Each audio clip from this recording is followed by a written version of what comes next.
Here, head coach Brad Laird, first scrimmage of fall camp in the books, or preseason game one, however you want to term it, coach. Really felt like a typical first scrimmage. Moments for the offense, moments for the defense. Most importantly, I know for you, a lot of good stuff on tape. Yeah, and I think the first thing, and hopefully when we turn on the tape, because I saw it live, was the effort. That's one thing we talked about this morning. One thing you can't control is your effort and attitude. Mistakes are going to happen. And, especially this is practice 9, preseason game number 1. So I thought the effort was there. Now we just got to clean up some things. But I thought overall, all 3 phases showed a lot of positives, showed a lot of good things that we've done over the first 8 practices that showed in the scrimmage. I know it's probably a give or take.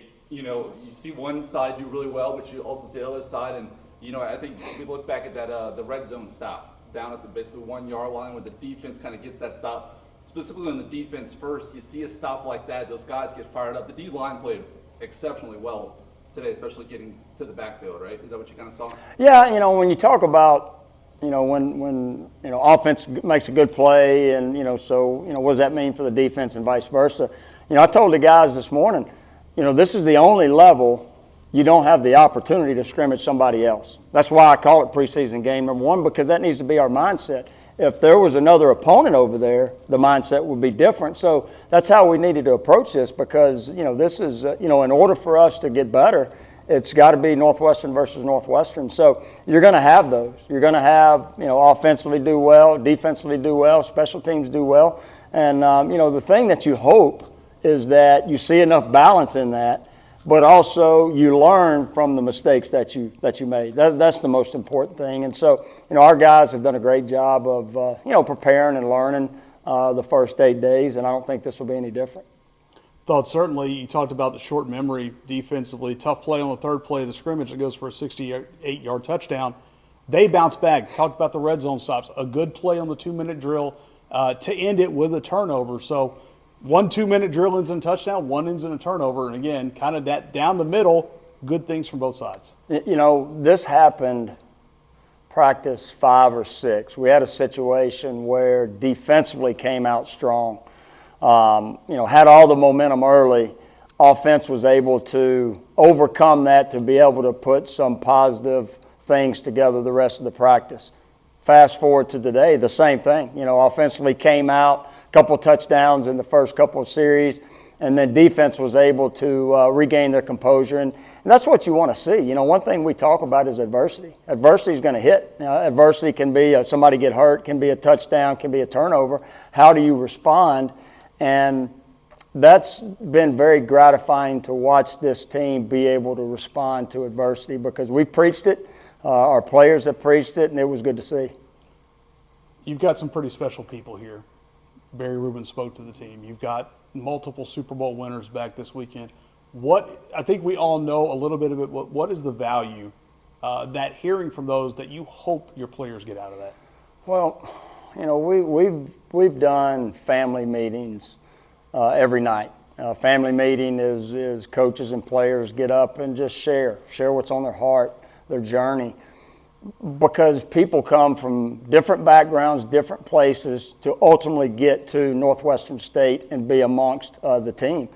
And it's so true with the former players that are coming back that they came from different places to Northwestern, and that's where their memories are. They so I wanted our guys to make sure they understood what they're doing now is going to be talked about 5 years from now, 10 years from now, 30 years from now, and the memories that they're making now are going to live with them forever. And I want them to be able to see that.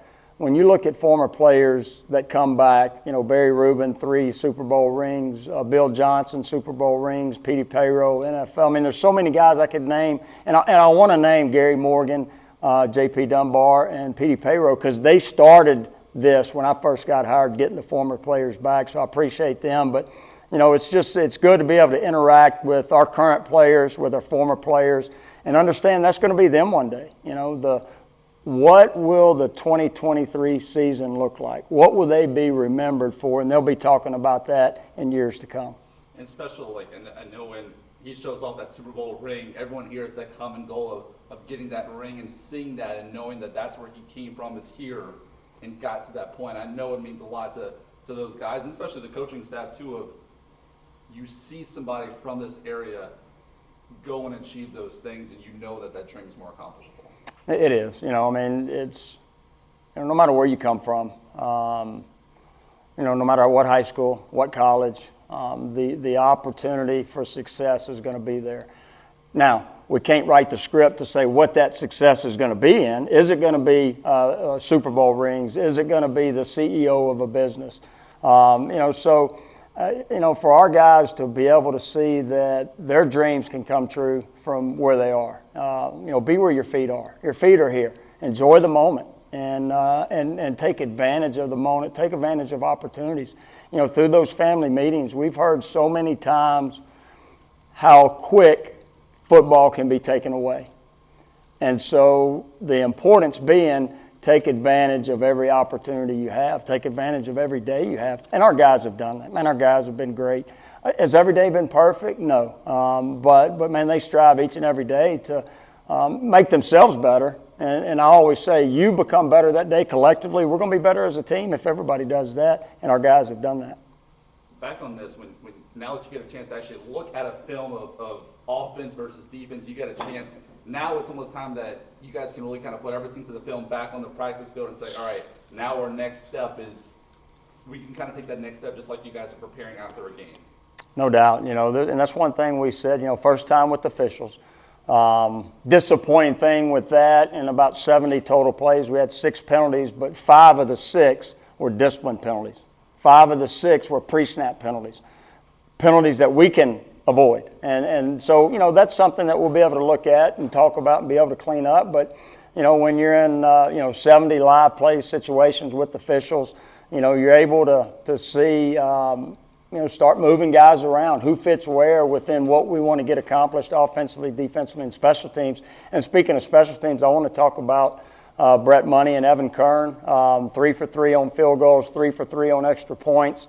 Brett hitting a 47-yard field goal, but also a new holders. We had Hogan Watson and Corey King.